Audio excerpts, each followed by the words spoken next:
Okay, students, we are recording an interview this morning right before Christmas. So while you're finishing up your semesters, I'm sure probably the last day for most of you, we're trying to get the course ready for you for next semester. And as you know, students, one of the areas we're working on is to try to help you learn about how to structure some of these difficult situations where you're going to be supervising and evaluating employees and the performance is just not satisfactory. So as you know, we're going to be working with an example situation with a school custodian who's not performing well, but we're fortunate to have Terri Walthour. I hope I said your name right, Terri. Tell me how to say your name? Walthour, you got it. Okay. We're really fortunate to have Terri with us this morning. And you see the question that I've posed to her to try to offer you some good suggestions for you, not just to complete the assignment for the course, but to get yourself prepared to have these kind of conversations and when you have to write the warning letters and go down that path. So, Terri, you want to just take it away, and I really appreciate it. Absolutely. So thank you so much for having me. I'm Terri Walthour. I am the Assistant Vice President and Chief HR Officer here at University of West Georgia. I've been with West Georgia for 3 years, but I was not new to the university system of Georgia. I have worked at Georgia Tech as well as Georgia State in different capacities as an HR leader. I have about 18 years of HR experience in private, nonprofit, and a later transition into higher education.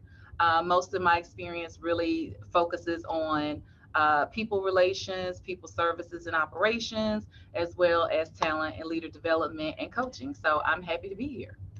Great. All right, so let's just jump in. So, want to talk a little bit about how do we lead, which kind of in a way that makes sure that we are leading and coaching every day with our direct reports, right? So, the key to that is establishing a relationship very early. Part of that is when you're establishing that relationship, when you're onboarding a new employee or a new team, you want to make sure that relationship is there. And what I mean by establishing that relationship is being clear about expectations, desired outcomes, because when you are clear about what is expected for the individual in their role, then you start out, both of you all, on the same page. Second piece that I would include with that is making sure that you're utilizing one on one time.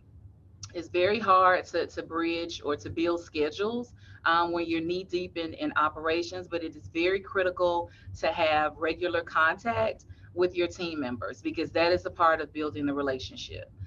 One of my favorite books is titled Fierce Conversations by Susan Scott, and she talks very heavily about the relationship being the conversation.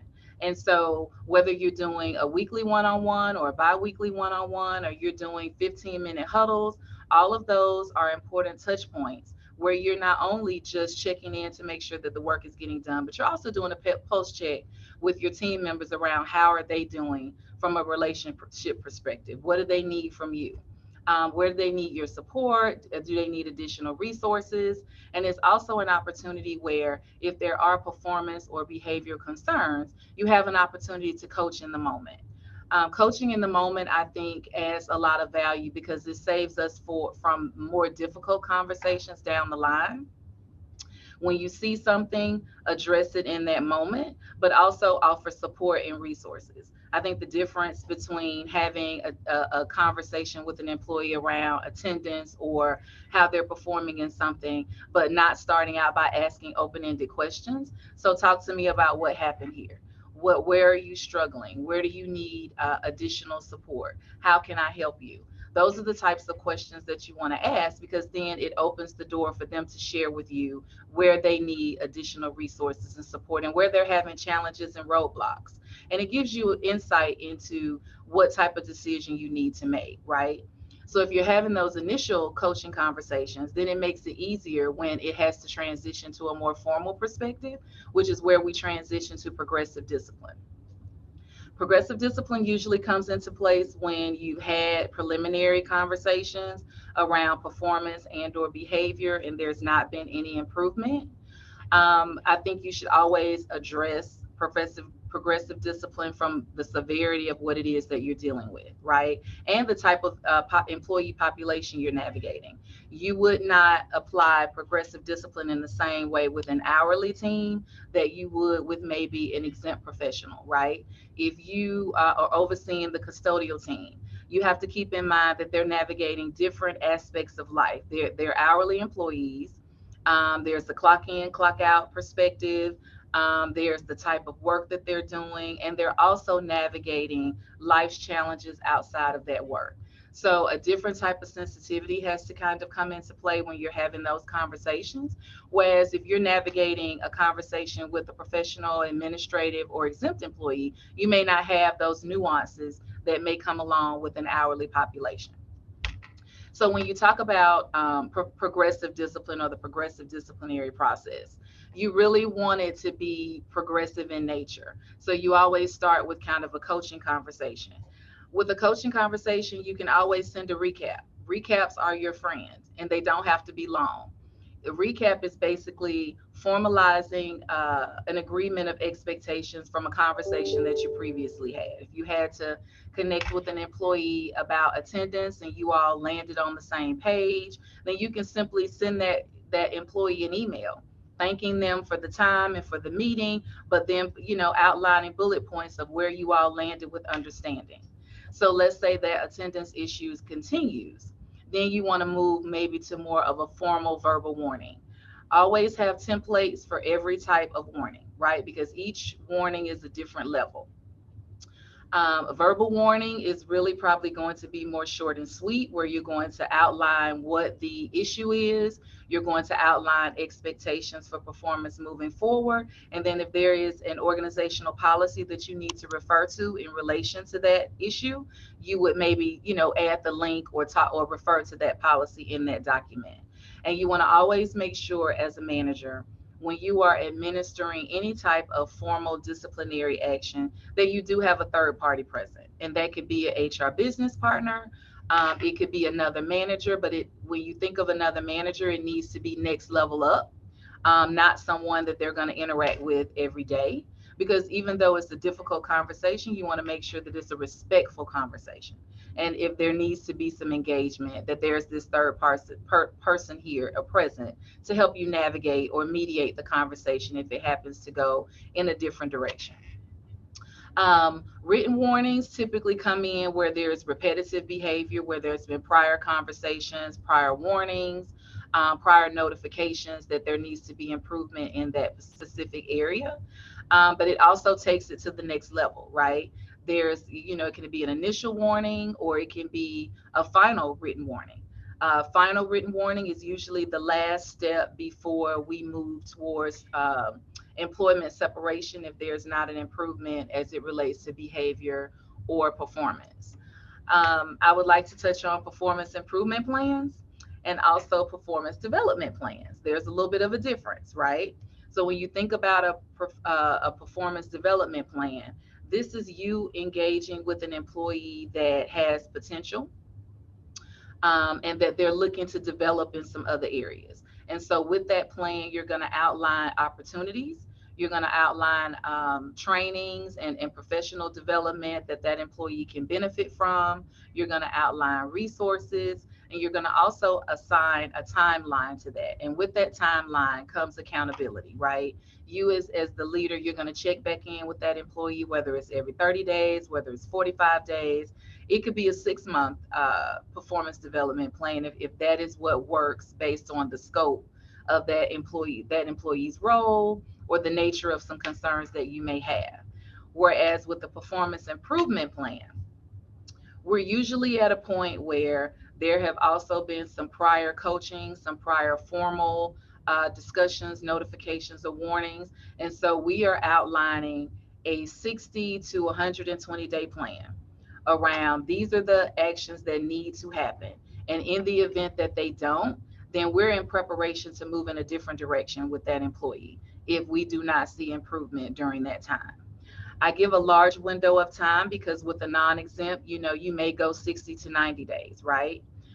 With a professional or exempt or a leader, you may want to go, 120 days to 6 months, right? Because those roles are more nuanced, they're more strategic, and probably more operational in nature as well. Typically, with hourly employees, if there's going to be improvement, you're going to see that very soon. It's not going to take you 90 days to be able to make that assessment as to, do I need to really prepare to move in a different direction with transitioning this employee? So I'll pause for a second because I know I gave a lot of information. Andy, did you have any questions for me? And then we can jump back in. Let me back up. I'm showing my age, but you didn't mention a job description at all. You mentioned a lot of the relationship building and expectations and that type of thing.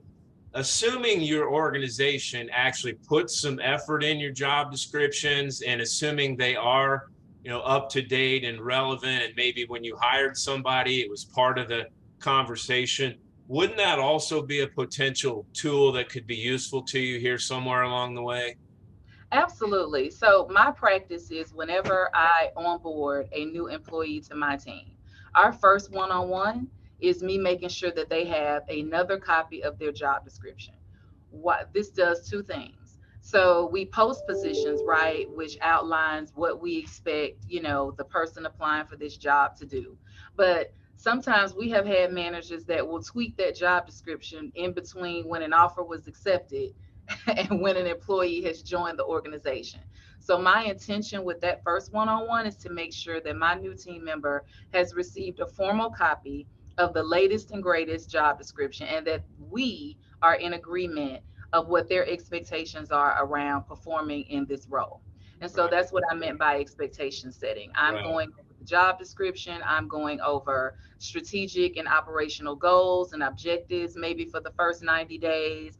I am providing them with resources and I'm allowing time for Q&A with that new employee for questions that they may have around the new role, right, who they'll be working with, how they're going to partner with other people. right, Second piece with the position description is use your annual reviews to revisit the position description, right? That is the perfect time to look and say, is what I hired this person at the beginning of the year, is this what they're actually doing? Is there an opportunity for us to tweak or update the position description content to really align with the work that they're currently doing or the work that I want them to evolve into doing? That's mhm, the perfect time to do that. I would absolutely, also, yes, and I would also add, while I talk about regular one-on-ones, I believe in quarterly check-ins, right? The quarterly check-in is not about operational. It's that conversation where you're doing a post check on the again the scope of work, and really giving them an opportunity to talk about how they feel they're doing, how you think they're doing, and then also talk about developmental opportunities to move forward. If you're having either a biannual or four quarterly check-ins with an employee, I can promise you that annual performance evaluation conversation will be so short and right, so powerful and so intentional that no one will be anxious about, oh my goodness, what are they going to say? How am I doing? Because you're having that constant engagement yeah, throughout the year with that team member. So nobody is surprised. You guys are coming together for an annual review, whether it's tied to merit or whatever the case may be, and everybody's on the same page because there have been conversations all along. Did I answer your question? yeah. It's a lot of good nuggets in there. Absolutely. I know you already addressed this, but just one more time, a lot of these folks get in not knowing how long they should give somebody to improve. And again, I know you already addressed that, and it's going to vary probably by position and policy and whatever. But again, just a quick repeat again, what do you think is the time frame from moving through the different steps of progressive discipline? I know you already addressed it, but just to reemphasize. No, great question. So, what I always recommend again is when you see it, the behavior, or you become, you receive the information about the behavior, address it in the moment. Do not wait, because that is letting them know that this is not acceptable, whether it's an attendance issue or whether it's you're changing processes and not, connecting with campus partners around what the change is. Whatever that concern is, have that coaching conversation very early. The time between progressive discipline honestly depends on how that employee is doing within that time frame. So while you may have established a 60-day window, but if you end up having more issues between day 1 and day 35, then you can clearly move to the next level in the progressive disciplinary process as long as you are documenting, which is usually the not so fun part, right? Carving out time to document what you're experiencing with that employee. Because with progressive discipline, it's not hearsay. It really has to be, if it's an attendance issue, typically you should be able to go into a system and say, hey, here's a report of the number of absences you had in 30 days. What we often find is managers will call HR, and they've not documented anything. They're just walking us through what they believe their experience has been with the employee, and they'll say, well, we're ready to fire, and we simply can't support that. As managers, there is a responsibility that comes with leading other people, and part of that is engagement, and the other part of that is making sure that you're documenting what it is that you're trying to move forward to support, because lawsuits are real. And I work very closely with our Office of Legal Affairs, because in the event that there is a wrongful termination or wrongful write-up, employees have the right to file a grievance, and grievances are not fun, right? It's very labor intensive. And so I always encourage managers to have your information on the front end. So when you're ready to meet with HR, and we need to help guide you through what level of progressive discipline we need to apply, then we have all the information. We have a file. So if an attorney or the EEO contacts us about a termination or some type of formal discipline, we can pull the file and we can formally respond to those requests without having to come back to you. But oftentimes, if that is happening and we're not, crossing our T's and dotting our I's, it can really create heavy liability for an organization. So you want to make sure you're cognizant of how you operate, and that you're operating in a fair and equitable manner, and that you're documenting everything. I think you may have answered this, but didn't say that that was what the answer was. But what do you see the most common mistake from a manager that you see happening again and again? Firing an employee or administering discipline based on how they feel in the moment, being emotional versus objective. I always encourage managers, when something is happening, while I talked about addressing it in a informal coaching manner right away, I'm also asking you to take a step back before you have that conversation, right? Prepare for that conversation. It doesn't have to be an intense conversation, but you want to prepare for that. Definitely remove your biases when you are making performance and behavioral decisions. We see a lot of managers who just simply don't connect with an employee, and it drives every single decision that they make. And it lends itself to EEO claims, and lawsuits filed against the organization. And if you can't support with documentation and examples how you came to make this decision, then again, you're putting the organization at risk. Did I answer your question? Yes, you did. What else would you think would be useful for these students to hear? I think there are a lot of resources under Fierce Conversations. They have like a mineral rights template that you can use to prepare and practice how to have the conversation. It's the same way you would practice for an interview for a job. You want to kind of practice or prepare for an uncomfortable or a fierce conversation, right? That's what I like to call disciplinary or performance based conversations. They're fierce conversations because you have to engage in a conversation with an employee that may or may not be well received. But the conversation is based on the relationship. And so if you don't have a respectful working relationship with an employee, they're not going to receive it well.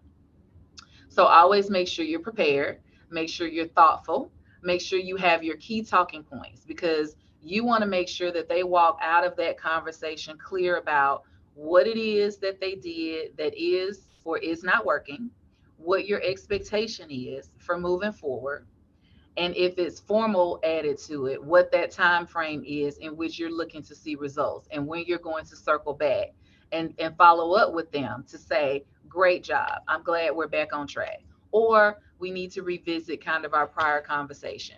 I see these two things have happened, but we still have some opportunity here in option three. And so you either going to give them additional training, or depending on how egregious it may be, you may have to move to the next level in that process. Well, again, you gave a great comment earlier about the recap to conversations. Again, Absolutely. is a really nice strategy. Good suggestion. Yes, because that is your documentation. Some managers think, oh, well, if it's not a formal warning, it doesn't count. If I've had a recent conversation with an employee just about not honoring operational procedures. And so I had that conversation, gave them examples of where they had not performed in that space, referred them back to what our process and our standard of operations is. And then I sent a recap in an email, thanking them for their time, just wanted to recap our meeting. These are expectations around these 3 to 5 actions. Please feel free to reach out to me if you have any questions. And then I save that as a PDF. I have folders for all of my direct reports. I'm old school, so I have paper folders and electronic folders. And so your recaps need to go in that file. So when you reach out to HR or you need to have that next conversation, you can always refer to that recap. Uh-oh, I'm moving around, not moving around. And you can say, on such and such a date, we met about these things. These things are happening well, but we're still having some concerns or some opportunities in these things. And a recap was sent on this day. So you're building, that is all a part of progressive discipline. Oh, that's awesome. Those are awesome strategies. Anything else you think you would want to share this morning? I would also want to touch on just the performance piece. We know that performance management is changing from how it used to be, right? It was always tied to this grueling form that managers had to fill out, and then you were anxious about having that annual conversation. Um, what is the trend these days is trying to get managers to transition from managing to being daily coaches, from being just a regular boss to just having regular coaching conversations. Mm-hmm. And I find that it does go a long way, and it adds value to building relationships with your team. Mm-hmm. And so I think if you come from that space, making sure that you're always clear and consistent and fluid and transparent and documenting where you need to, you're going to be a success as a manager in your role. Mm-hmm. Even as you prepare for those fierce conversations, you will still do well.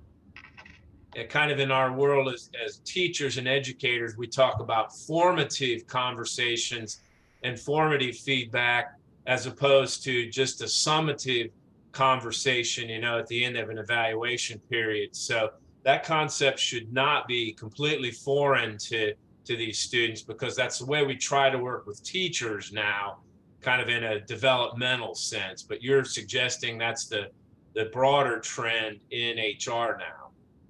Yes, and I don't go right in with why did you do or not do this thing. I typically will start with an open-ended question. Mm-hmm. Let's say, an employee was supposed to do a presentation, and they didn't do the presentation well, or they left out key information. I may start the conversation off in a one-on-one and say, so how do you think yesterday's presentation with the provost council went? And usually you will find that they will share. These are the things I think, Right. went well, and here's some opportunities for me. This is something that I failed to do. And so you're already giving them an opportunity to begin to have the conversation. And it makes it a little less stressful on both sides. So I always target with open-ended questions. If someone, emails me because one of my team members didn't deliver something from a service perspective, I usually will ask a question first. I'll say, hey, so tell me about what happened with Professor Nixon today, and in relation to his immigration request. And usually they will give you the information that you need, the good, the bad, and what we have to fix and what we have to fix. So usually, and that's part of a coaching conversation. You're really guiding the conversation, but you're guiding it in a way that they feel like they're a participant and that they don't feel like they're being attacked or reprimanded right off the bat. And that tends to always work. This is exactly what we teach our students in terms of providing instructional support and instructional leadership to teachers. So again, what you're describing should be very familiar to these students. Wonderful. And I would also say when we think about where an employee may or may not be performing, we also as leaders have to ask ourselves, did I set them up for success? Right.